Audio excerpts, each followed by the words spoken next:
Maayong adlaw mga ka-Bisdax and welcome to the special coverage of the Bisdax sa atong impeachment trial kay VP Sara Duterte. Swerte kay ta karong hapuna mga ka-Bisdax no kay makauban nato ang usa sa mga spokesperson sa Congress. Pero before that, I'd like to introduce our co-host for today, Ate G. Maayong hapon sa tanan. Yan, maayong hapon. Maayong hapon, no? Karon, let me introduce to you. Actually, this man needs no introduction, pero we'll introduce him anyway. One of the, of course, spokesperson sa atong impeachment on the part of the prosecution. Ug, arguably, siguro, pasensya na sa akong mga amigo po, sa atong mga amigo diyan ang mga congressman, no? Arguably, isa sa mga pinakagwapo nga Bisaya. mga Bisaya nga congressman karon sa atong nasod. No? Please welcome Kong Zia Alonto Adyong. Maayong hapon, sir. May hapon sa inyo, attorney, may hapon Rose, may hapon, and thank you very much sa pag-imbitar sa ako diri sa inyong programa para makastorya taon saang pala ang flow sa atong impeachment trial, no? Very interesting week, Kong, no? So, sugdan na nato sa pinakalisod nga pangutana. Kay ingon ko no ang mga DDS na pildi ko no ang prosecution sa first week of the impeachment. What can you say about that? Unsay pildi nakita na sa buong tibuok nasod, no? Ang pagpresenta sa ebidensya, wala gyud nila na kuan, wala nila na refute, 'di ba? So, I think ang supporters gyud nila mangita gyud sila kanang explanation nga dili gyud sila magkuan, dili gyud nila i-accept, no? Nga on the first 3 days wa gyud na refute ang ebidensya. So I think nagyud sila, I'm sorry to say, pero mura na siya kanang echo chamber nga di gyud nila kuan, di gyud nila i-surrender gyud ang ilang bias, di ba? I think it's time that the court nga makita gyud nato ang ebidensya. Mao na natong gusto nato from the very start, no? Magsugod ang proseso aron makabaluta kung unsa ebidensya nga kuan ipakita sa prosecution, no? So nakita gyud nato sa prosecution ang ebidensya na si BP Sara siya gyud to ang threat sa presidente, sa first lady o sa former speaker. What nila na prove sa court nga dili ito si BP Sara. In fact, ang gibuhat nila, ang ilang naghatag sila justification. Pero kabaluta na nagyud balaod nga unsaon gyud nimo ang pag-justify ana, dili gyud pwede. Dili gyud nato pwede nga kanang i-tolerate bitaw ba ang grave threats, no? So wa gyud nila to na prove sa korte. Instead gigamit pud nila tong video. Nagkuha pud sila mga how ironic, nagkuha sila mga snippets dito para ipakita gyud nga justified naman ni kay naay context ang grave threats ni VP Sara. Kung akong inyong pangutanon, in fact, ikaw attorney, di ba? Na-establish gyud nila apart from gi-admit nila in effect because they use the same evidence, na-establish nila dito ang motive. Di ba? Diba? Ang motive nun na siya yung motive kung sa korte na okay, siya gyud ang nagkuan. Siya seryoso gyud ang yung threat kay na siya yung motive to make those threats, di ba? Mura ka nahitabo, Kong, no? Imbis depensahan nila si VP Sara, sila na noon ang nagpahamak sa iya. Nagpahamak, di ba? Naghatag sila threat para ang korte makaingon ng korte nga wait lang. Tinuod gyud ni nga nagyud de siya nagyud siya intensyon, no? The question now is dili na kung si VP Sara ba ang nag-ingon og nato nga mga no?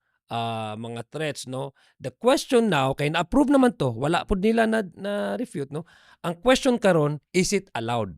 Do we allow a public servant, no, to make these threats and to normalize these threats? Mao na ang question karon, ang conduct of a public official. Ang sa ako, kita kabalutatan, no, dili it does not necessarily does not necessarily mean na kay gikan ka diri sa isa ka lugar, dito pod ang isa ka lugar. Threat is threat, no? Nanatay balaod ana, no? Regardless kung asa ka gikan, what is ang gitan-aw sa korte, gi-appreciate sa korte ay katong ang effect sa threat, no? Whether you're from Mindanao, you're from Visayas, or you're from Luzon, ang effect sa threat ingon sa atong balaod, no, na dili pwede ka nga regardless kung unsay konteksto ana, regardless kung unsay premise ana, dili na maka-justify ana nga threat. Labaw na kung ikaw, your office demands nga you have to promote the rule of law. Unsa ni mo pag-promote og rule of law? Unsa ni mo pag-promote og law and order kung ikaw mismo nagkakuan ka na kanang namoy agreement, nagkasinabot ka sa isa ka sa hitman aron patyon ang isa ka tao, in this case ang presidente, di ba? Yeah, Is that a proper conduct for a public official? And I think one thing that we should also highlight kung imong giingon nga, this is not against any person eh. This is against the President of the Philippines. And what is the implication of that? The implication of that kay dili nimo pwede nga i-detach bitaw ba ang personality ni President Bongbong sa iyang opisina. Okay, ingon sa depensa nga wa man nagreklamo si President Bongbong, wa pud nagreklamo si First Lady Lisa, wa pud nagreklamo si Speaker Martin. So ngano kamo ang atat na atat ba in Tagalog? Ngano kamo man ang gusto gyud nga ganang question or to impeach VP Sara, di ba? Pero ang dili na kinahanglan nga magreklamo si BBM, dili kinahanglan na magreklamo ang si First Lady o si former Speaker kay mandato man na sa NBI na kung naay grave threats sa President, Vice President, Speaker of the House, of Chief Justice, Senate President, kinahanglan na gyud i-preliminary investigation. Kung kay mo na tong purpose na preliminary investigation, maghuwat pa ka kung naa na nitabo nga krimen. Diba? That's the purpose of that law, of that balaod nga ayaw ka ang mga agency dili gyud na sila maghuwat kana say mag-aksyon sila aron pag nananitabo nga krimen. Mo tong purpose do nag-imbestiga gyud sila. Kay you cannot separate BBM from the office.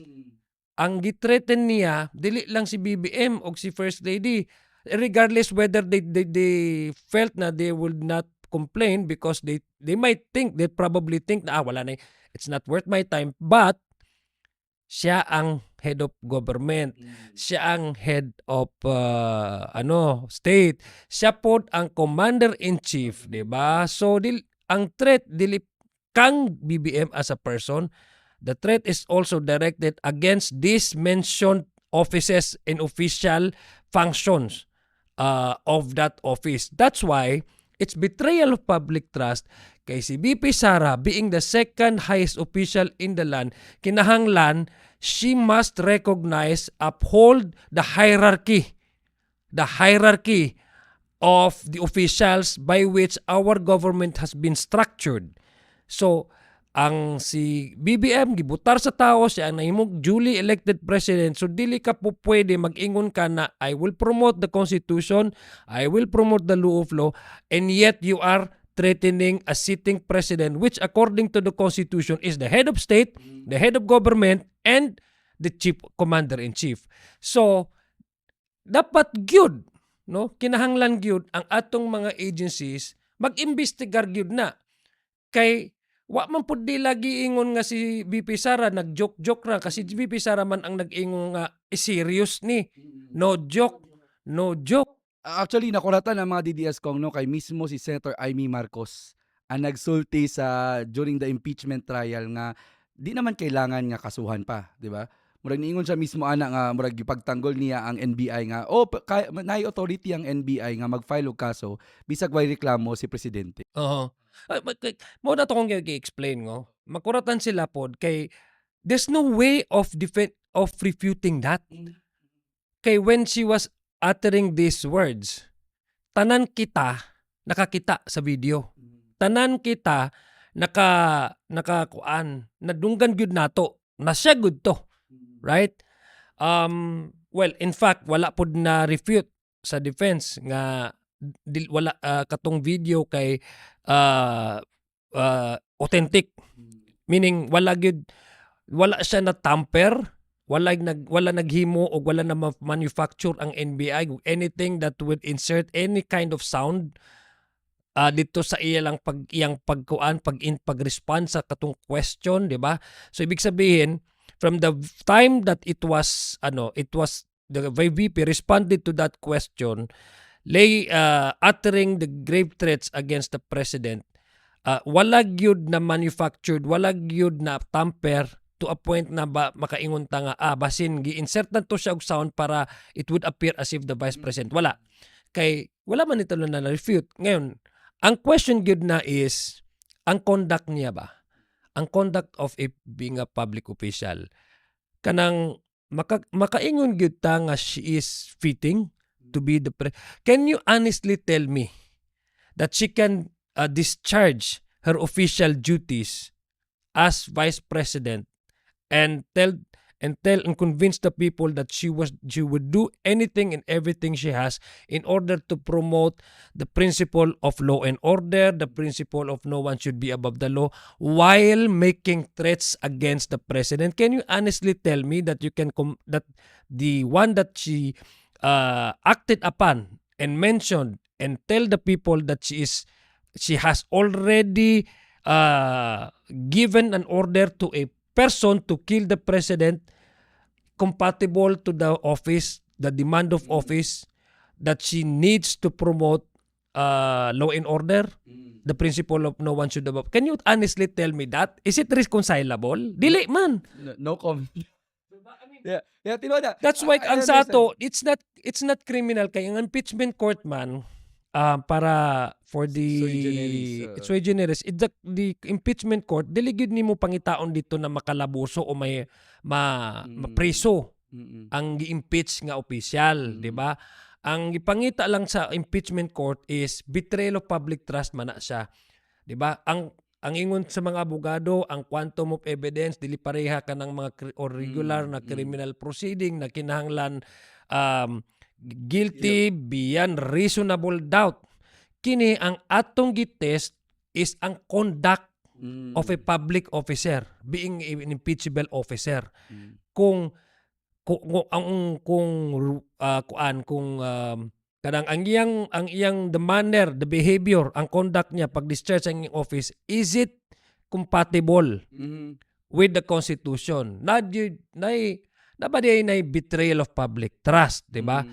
So, the mere fact na diri sa grave threat, we are talking of Article 4. The mere fact na nasa gisugo nga tao aron patyon ay papatay ang president, ang first lady o ang speaker of the house, betrayal of public trust na ngano, even if the crime has not been consummated or materialized. Why? Because ako sa iyang sa iyang opisina o kabaluta nga nagitay balaod, dili ka pwede, very basic, dili pwede nga you take the matters into your own hands. Dapat as in public officer, nagyud kay trust sa justice system. Kung na kay reklamo sa isa ka tao, adto ka sa korte, pag file ka og complaint. Kung naay Oplan Romanov na ilang giingon nga naday Oplan Romanov, dapat nagpakuan siya, ato siya NBI gipakuan nila, gipa-investigate gyud nila. Ngano tong time nga gipatawag sila NBI aron mahatag sila og kanang leads or tips or any intelligence report aron maimbestiga sa NBI. Wala man sila nito nga. Di ba? Wala man sila nito nga. So unsa ni chismis? Unsa ni rumor? So dili pud pwede ang isa ka ahensya nga basta lang mag-imbestiga based on rumor or chismis or marites. Kinahanglan nagyud sila valid nga complaint. Wa man sila nag-complain. Kung tinuod gyud na naay Oplan Romanov, ikaw pananglitan, nagay threat nga patyon tanan ang imong pamilya, dili ka mo kuan sa dili ka mo ato sa ahensya para Dili ka ma-imbestigar. mo atong social media pod. Dili po ka mawatog social media. You really have to take this seriously. Pero compare that to the grave threats that she has uttered against the president. Kini klaro gyud ni kaayo, di ba? So natay balaod. So the question is whether she can actually discharge her function as vice president while making all these threats, while illustrating that she would cut off the head of the president. Is it normal for somebody at least on the level of the standard of behavior that the public expect from a elected official. Can you actually tell me that need to normalize this? Yeah. Di ba? Number two, kanang betrayal of public trust kay ingon man sa ilang mga supporters nga 32 million ang among nadawat nga boto tong last 2022 election. That's correct. In fact, we recognize that. Di ba? At sa mandate. Pero the 22 million does not go with absolute immunity. Di ba? Gibutar siya sa tao, gi-elect siya sa tao, yung 22 million, believing that she would be a role model at the very least. That she would discharge her office to her best of her abilities, nga she would actually make use of the office to progress, di ba? The country. Wala nila gisulti sa 22 nga million nga na voters nga okay, pag naanak ka diha, you can do anything you want. Pwede ka na magbully, pwede ka mag-curse, pwede ka magkontrata og assassin aron ipapatay kung kisay gusto nimo mapapatay. So it's betrayal of public trust. Actually, kung so much more nga daghay ni botar sa iya, dapat she will be more accountable. Exactly. And at the same time, kung ma-realize sa mga tao, pag boto sa iya sa 32 million, once na-elect siya, dili na siya presidente sa 32 million lang. Presidente siya sa tanan. 120 million Filipinos. Exactly, di ba? Diba? Even katong mga critics nila, di ba? Oo, Even kanang dili gyud ga kuan, not necessarily na supporters gyud niya. Gi-accept man nato kasi she's the Vice President of the Republic of the Philippines, do. Yeah. Dili unta dili unta himuon nga ang kuan lang ang ato lang i-serve kay kaning mga known supporters nato, di ba?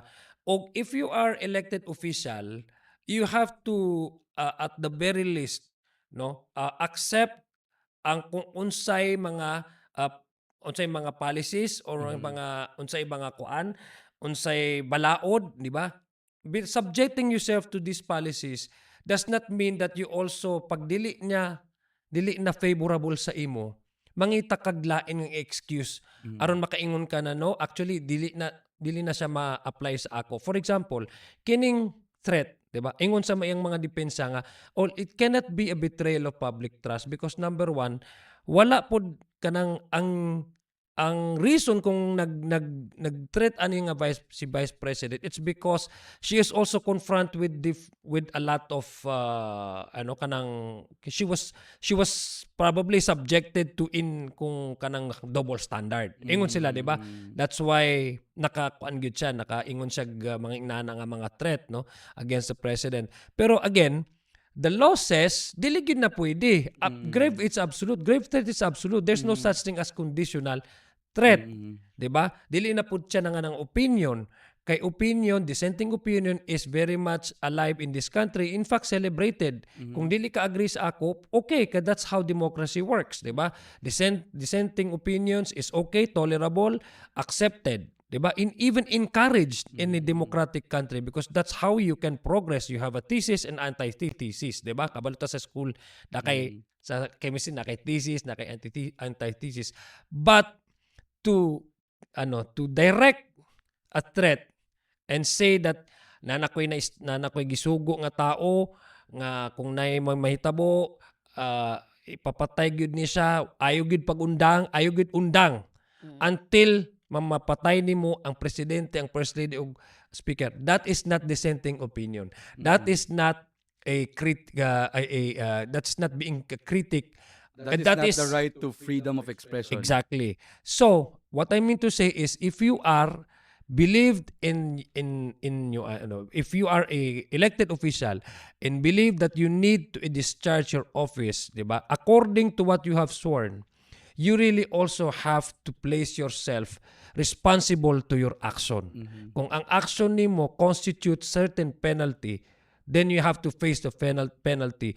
And of course, you are given the due process to also defend yourself. Gihatagan man siya due process, naghatag man ang from the very start ng ining nagsugod ning proseso gihatagan siya og due process.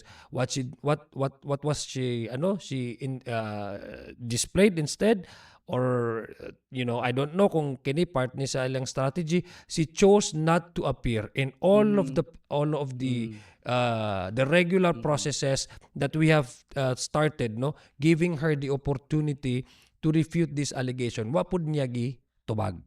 So So kung before mo lalong pa atong discussion, no, nakakauban na to si Ate Guard karon niya na yung mga pangutana daw sa atong mga netizens. Go ahead.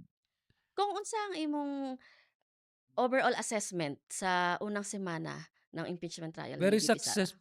successful kay ang prosecution, ang trabaho man sa prosecution i-lay down, no, i-presenta ang mga ebidensya. Napresenta ang ebidensya sa prosecution, wala pod na refute. In fact, ang gibuhat sa defense kay ila lang gihatagan og kanang konteksto, pero kabalo man ta whatever the context, dili gyud pwede ma-normalize o ma-accept o ma-tolerate ang grave threats. So very successful, no, ang presentation sa atong prosecution. So maayo ang kuan. It's what we, in fact, to be honest with you, it actually surpassed my expectation. So good job and kudos kang attorney Ligutan o katong preliminary remarks pod ni Congresswoman Jinky Luistro na she was able to kanang naghatag gyud siya dili lang kanang mga articles of impeachment, pero gilemanize niya ba kanang iya nang gi-explain ang articles of impeachment na masabtan gyud maayo sa atong mga kuan igsuon kanang ordinary Filipinos nga ay isa ka teacher. Remember in the previous administration na ay isa ka tawo nga nag-tweet tingali to siya o nag-post siya sa Facebook, ingon siya nga kuan kinsa daw ang pwede mo kuan patay kang, di ba, kang former president kay hatagan na niya kwarta. What happened? Gidakop siya, gipusasan, di ba, tanan to. So kung apply to siya, and that is right. That is correct. Dapat gyud madakop, no? That is right. We're not saying na dili unta na to nahitabo, pero that is the right and proper way of handling grave threats. Pero if we have applied that to an ordinary citizen, why can't we not apply it the same, di ba? Sa kuan sa other individual, why nga kuan is the more nga reason for us to really kuan kanang apply, make it universal or make it fair to all, labaw na kung ang gagawan og threats ay elected official. So she was able to lay it down nga dapat patas ta dire, di ba? Although dili mapusasan, di ba? Pero at the very least kinahanglan gyud niya mag-explain nga dili gyud siya kanang tolerable ang iyang acts, ang iyang pagsulti o pag-threat kay violation gyud to siya sa constitution. Kailangan patas. So I'm really glad and I'm really more than even happy. I'm ecstatic and jubilant how the first 3 days of the impeachment trial took place, no? So again, palakpak kang kuan. So kang Attorney Ligutan. Okay na mention mo si Attorney Ligutan kung grabe kaayo karon ang mga bashing sa social media, no? Sobra. Oh, di ba? Sobra parang inano yung statement niya on the original versus photocopy. At the same time, kung very alarming kaayo, gi-red tag siya, gitawag ko niya siya. Ginadaot na nila si Attorney Ligutan. Okay. First, katong photocopy, attorney kabalo ka, di ba? Nga nagyud yung rule of evidence, no? Namindahan naman ang rule of evidence, pwede naman kanang instead katong true copy, katong wet signatures, pwede naman nimo na i-photocopy, 'di ba? Para papresenta nimo sa korte as evidence. Accepted naman na karon sa rule of evidence. Pero ayaw gyud ni imak, ayaw gyud ni ingmuon nga tanan-tanan ng inong dokumento inyo nang photocopy. Apil ang kwarta nga photocopy ninyo ang kwarta din mamaligya mo dito kung sa man mga siya mga inyong mga grocery items ay ginabuhata kay dili na pwede kay pwede mo maaresto sa kuan sa gwardiya sa mga shopping malls. Dito lang to sa trial pwede, no? Secondly, kanang nag-ingon nga intimating nga si Attorney Liguta ay communist. Kanang individual na remember, guilty na siya og kuan na na siya gyud na yung kaso na she was found guilty of of fake ni of ano yun? Na-suspend siya sa Nasuspend siya sa iyang kuan practice being a doctor, and she was actually found she was found guilty on the yung libel mm, case. So nagyud na siya history nga nagyud siya tendency nga mag-manufacture og dili tinuod nga mga kuan, mga information. Remember si kuan, si isa ka newscaster, si kinsa to si I'm sorry. Gretchen, No, Gretchen Ho. not Gretchen Ho. Atom Araulio. Atom Arroyo, yeah. Atom Araulio. Atom Araulio filed I think cyber libel case. And kuan, nidaog siya. Mm. So that person who was saying that Liligutan is a communist has been found guilty of cyber libel. Ibig sabihin dili gyud tinuod ang iyang mga allegations. So na siya history ang kuan gapa kuan no gagahimo siya mga istorya nga dili gyud sakto. Yeah, sir, will the prosecution parang file any charges? And by the way, no, it other- does not even answer. How is this connected with Attorney Ligutan able to present the evidence? Mhm. Di ba? Unsay connection? Assuming, no, without conceding. Unsay connection niya? Mm. Unsay connection niya sa being allegedly ingon ka nga kuan party siya o communist? Unsay connection niya? How is that even answer? Mhm. Na nag-grave threat may good na grave threat gyud si Sarag VP Sarag Duterte gyud ang nagsulti gini nga ani nga mga grave threats. How can that be an answer? Mhm. So makita gyud nimo ang ilang pamaagi aron may divert ang attention sa katawhan. Mm. Ayaw siya hatagad og platform. I mean, dapat kita we have to be focused on the trial and the evidence nga gipresenta diha. Maghimo na sila lain-lain nga mga impormasyon aron ma-divert ang attention sa mga tao nga ang focus nato instead of the case, instead of the evidence, ang mahitabo sa ato kay mag-start ta og debate og magstorya ta og mga lain-lain nga butang na dili connected sa impeachment. Speaking of Kong, kuan nila saway daw nila ang naa daw laway ang sipon. Unsay masulti ana? Dili sila tao. Wala sila ka-experience ana. Unsa sila perpekto. Di ba? Tanan kita, no? Lahat tanan ta naka-experience ang inana. Di ba?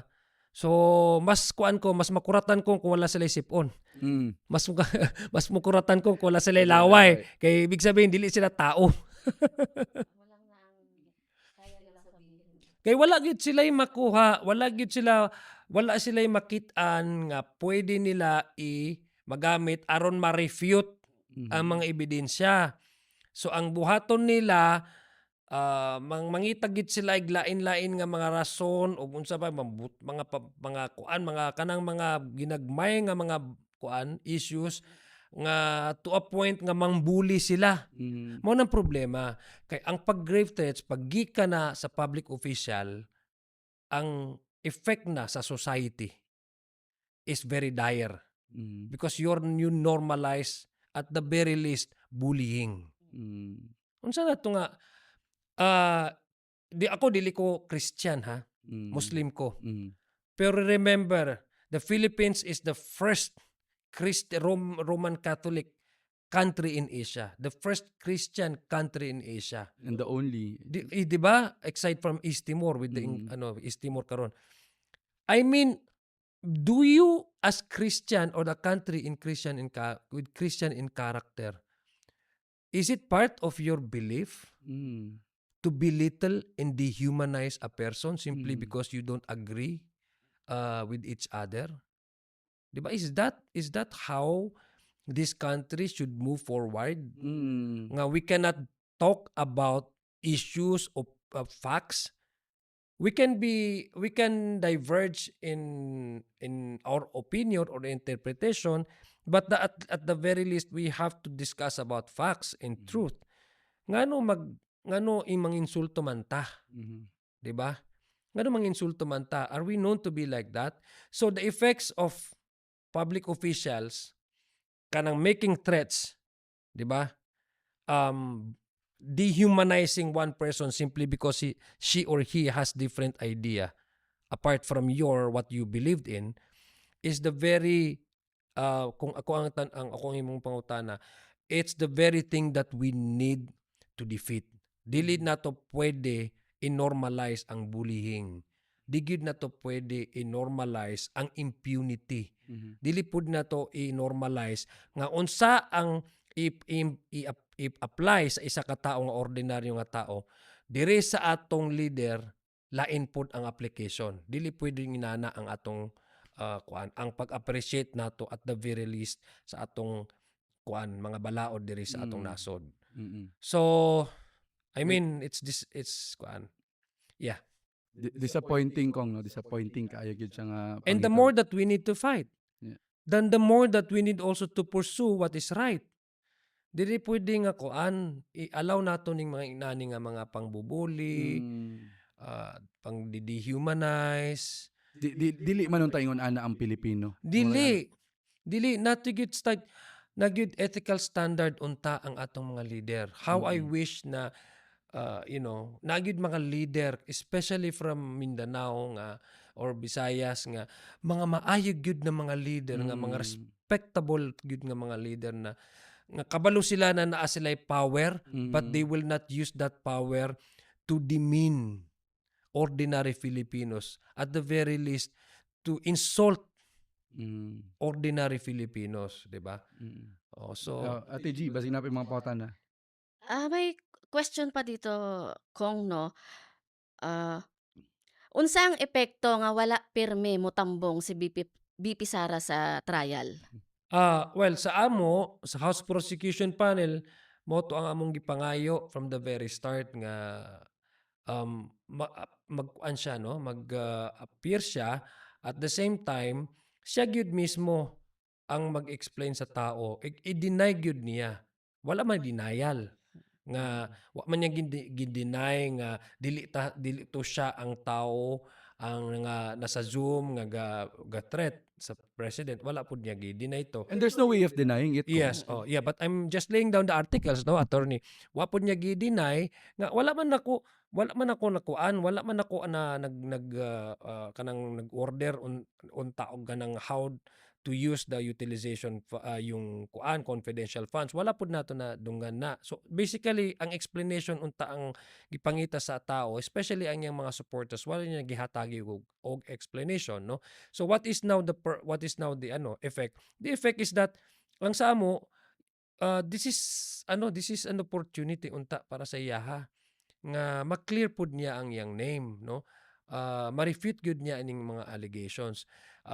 From kabaluta nga there's also that law na right against self-incrimination, but at the very least we've been asking and we've been wanting her to tell straight to the people na wala gyud nako na ang mga aligasyon dili gyud na tinuod kay wala gyud nako nagibuhat, Mm. 'di ba? There's no denial.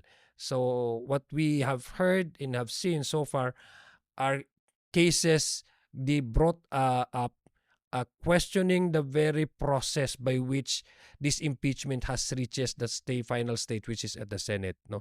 Ang constitutional issue tanan-tanan, so without answering directly the allegation, meaning denying at the very least this allegation. So Pero Ate G, ni tambong man siya, pumunta naman siya doon ah. ni Last kuan week. siya, nitambong siya didto, pero wala pod siya nagtubag, ingon siya nga dili daw siya mag-accept og mga questions sa mga media, 'di ba? So, para sa ako, ang mura na to siya PR optics Mm. lang ba? Murag feeding to the ego of her supporters. We understand that.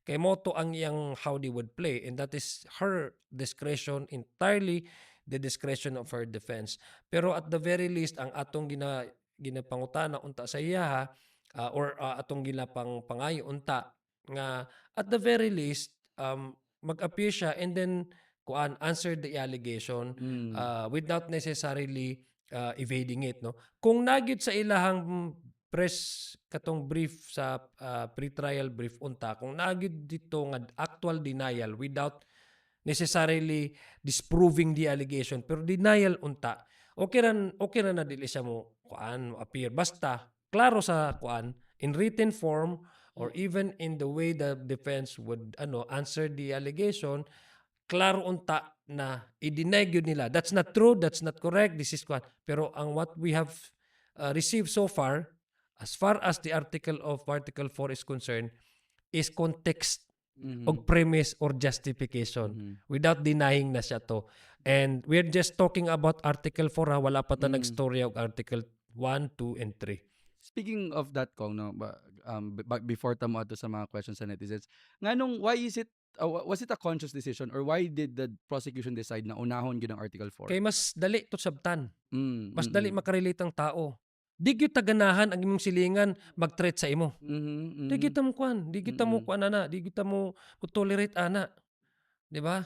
Kamasabtan gyud sa ordinaryo nga tao. Nga sayop siya. Nga sayop gyud na siya nga Pero ngano man ako, ngano until karon grabe man gihapon og believe sa mga tao, sa mga DDS specifically sa atong vice presidente. Ang akong assessment, personal assessment, and dili ni mag-reflect unta sa position sa House Prosecution Panel being just an ordinary Filipino. Kay grabe ang fake news. Grabe gyud manufactured ang fake news. Unfortunately, daghan gyud na biktima. Una, example, communist. How can you even accuse someone a communist na wala kay wala kay ebidensya to back up your allegation, 'di ba?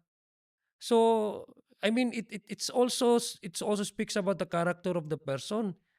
Kung kay allegation of ini nga tao, for example, with Attorney Ligutan, komunista, at the very least you have to show proof, 'di ba? So unsay purpose ana? Purpose niya to bully, to destroy the reputation of the person, 'di ba? Para wala na mo maminaw sa iyaha.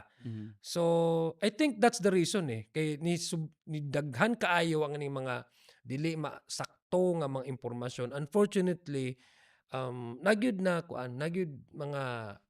mga biktima og misinformation or disinformation. And this is not only happening in the Philippines, this is happening all over the world. Kay grabe na kapaspas ang information sharing karon sa social media. That's why we are very very thankful kay naamong naimugid mga tao nga kanang really into accurate information such as yourselves, no. So I think they are also a victim of this misinformation echo chamber. Okay, so last question from the netizens kay murag taas ba tong discussion, no? Kung unsay imong prediction kung sa ikaduha na semana ng impeachment trial? Nako, lisod na ni magkuan, no. Di ko si Nostradamus.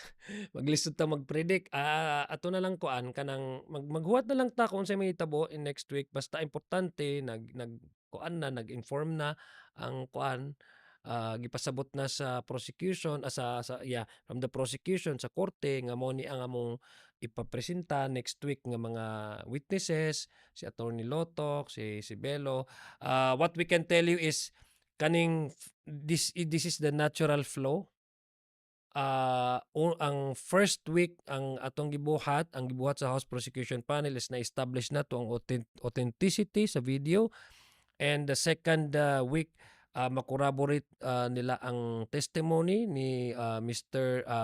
Kalilong, kay si Attorney Lotok pod ay part dito siya sa investigation para makitan gyud sa korte nga dili lang ni interview, di ni lang ni kanang grave threats uttered during the press con, dili ni news report or news clip. It was now converted into an evidence. So that is the important. Believe Hacking. sad ta sa kuan kong no, na-mention man nimo, believe sad ta kay NBI official Kalilong. Kalilong kay wag gyud siya nagpatarog no. Oo. Grabe gyud yung kuan. So ang lesson ani kung kabalo ka unsa imong ginabuhat, kabalo ka nga sakto imong ginabuhat, di gid ka matarog kung unsa pa nga intimidation ang ginabuhat sa defense. Kano ka nga man wala siya gyud he stood his ground, di siya natarog kay Mm. tinuod gyud ang iyang pangistorya. Correct. Gisultian ba siya sa kuan? Are you sure mo na ginakuan siya sa ginataunt siya sa defense? What Oo. can you say about that, Kong? Oo, kay of course that's part of the defense strategy. Mm. Kabalo ta sa korte Which is nga bawal unta sa korte. oo, that's their strategy, no? Gikuan siya gitonto pero ang si Kalilong wa gyud siya nakuan, he did not waver. Mhm. Kay tinuod gyud ang iyang gistorya, Mhm. di ba? Siya gyud ang sana nag-preserve, Mhm. di ba? Siya gyud ang nag-authenticate ani nga ang digital evidence. So klaro gyud ang iyang kuan, purpose kung ano na Mm. siya didto, di ba? His only purpose is to authenticate the digital evidence, di ba? So basin unsa-unsaon nila ang iyang testimony, dili gyud nila maguba ang iyang testimony Mm. kay tinuod man baski unsaon nimo gyud Mhm. pamaagi aron maguba ang isa ka butang kung pero pag ang explanation mo, if you're fighting and if you're defending and if you're Mm. explaining the truth, maski unsaon nimo dili gyud ka dili na gyud na maguba. And Mm. we have seen that during the first 3 days. Wag gyud naguba ang testimony niya kay tinuod truthful og honest gyud siya og explain lang niya sa tao og sa korte nga Mm. mao ni ang giyang gibuhat. Wala pud lain-lain nga explanation. Mao ni akong nagibuhat, gi-authenticate nako, gi-preserve nako, and then naghimo mi og preliminary investigation and that's it. That's the truth. Kung may nangutana diri, moatubang si Zuleika sa sunod na Secret. semana. Ay Unsay angay nga abangan sa katawhan? Well, Ingon ba siya Typhoon Inday ko no? Unsa oo, imong sultian ako? oo. Well, prepare naman ta, no? Prepare naman kita.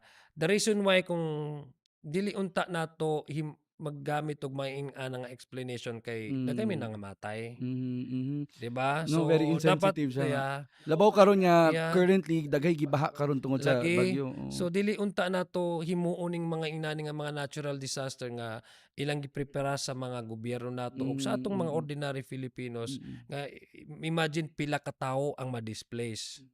Then i-connect nimo sa kuan like making it as a slogan to threaten the whoever she wanted to threaten because there seems to be similarities in terms of yung kanang the usual epithet of the vice president with that of the incoming typhoon.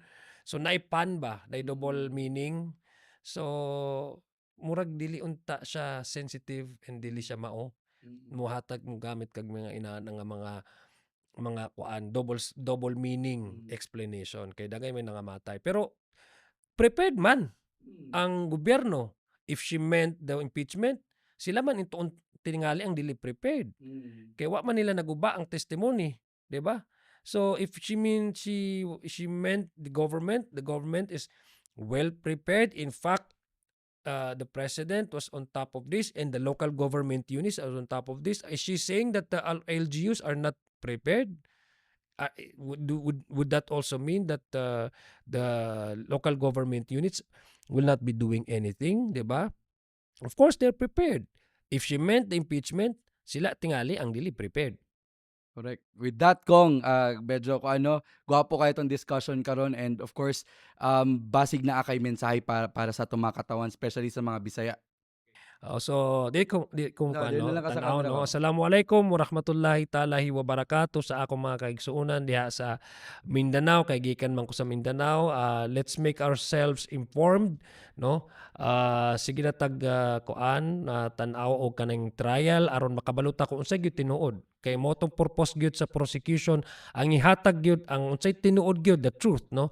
Kay kani ang atong gibuhat karon diri sa impeachment trial, dili natong gusto. This is not actually our own choice. Kay nobody is happy with all these things happening, no? Pero it happened, and we need to set the standard for the next generation to really realize kung kinsa unta ang proper ng ilang ibutar para ang whoever sits there, no? Whoever sits there as either president, vice president, or public officials, they have to be aware that the accountability does not rest simply because they occupy a certain office. No, the Constitution does not rest simply because they attain highest echelon in our government. And what we are doing here is for the interest of the public, because we are now setting the standard for a public official to really be aware that they need to fully comply with the Constitution.